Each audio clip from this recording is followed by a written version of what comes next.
The Secretary of State's office has announced it will spend about $3 million on a campaign in 2016 to get more people to vote. It's important to note, though, the Secretary of State's office spent about $2 million in 2014 for the same thing. Is it working? Joel Flores has more.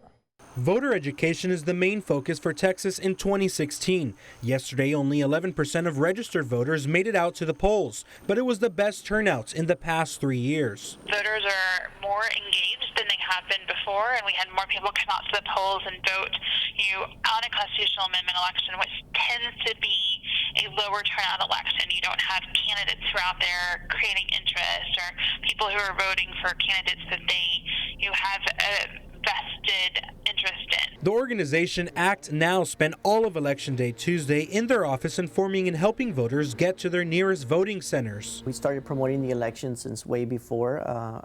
We were making sure to host voter registration drives before the voter registration deadline.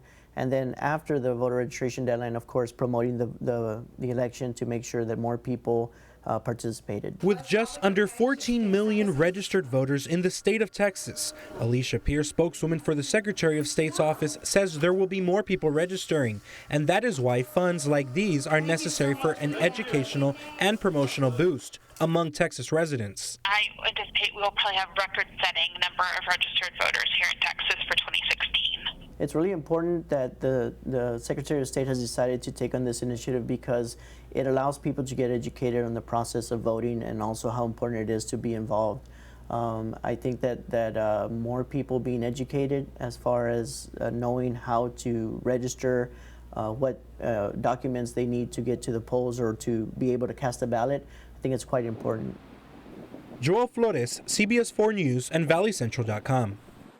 And voters can go to votetexas.gov to get all the information they need to register or participate in any election.